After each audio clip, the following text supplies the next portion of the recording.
Our liberation. Minneapolis is a city on edge against another round of unrest, like the one that erupted last year over the harrowing video of Derek Chauvin with his knee on George Floyd's neck. The jury of 6 white people and 6 people who are black or multiracial has begun deliberating after nearly a full day of closing arguments. Back to your usual room. The prosecution argued that Chauvin squeezed the life out of Floyd last May, claiming that seeing is believing. This use of force was unreasonable. It was excessive. It was grossly disproportionate. It is not an excuse for the shocking abuse that you saw with your own eyes, and you can believe your own eyes. This case is exactly what you thought when you saw it first, when you saw that video. It is exactly that. You can believe your eyes. But the defense said the state had failed to prove its case beyond a reasonable doubt. When you review the entirety of the evidence, when you review the law as written, and you conclude it all within a thorough, honest analysis, the state has failed to prove its case beyond a reasonable doubt. And therefore, Mr. Chauvin should be found not guilty of all counts. Chauvin is charged with second-degree murder, third-degree murder, and second-degree manslaughter. The most serious charge carries up to 40 years in prison.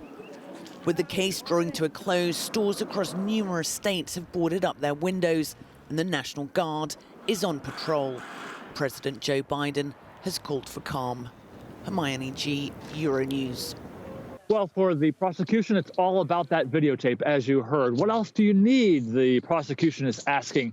It's right there in front of you, and you should be dissuaded or distracted by what the defense is saying in their case. The defense, Alistair, is saying that, look, how Derek Chauvin behaved on that day was reasonable. He used that term countless times. Reasonable, reasonable, reasonable, under the circumstances of what he was put into.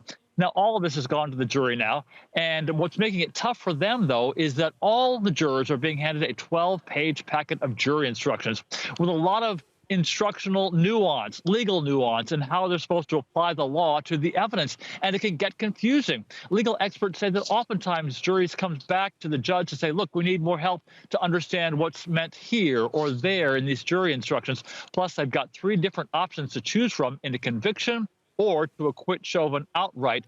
But you know, Alistair, now that the jury is sequestered in a hotel, removed from their families and their cell phones, that probably gives them a lot more incentive to reach a verdict and do it sooner rather than later.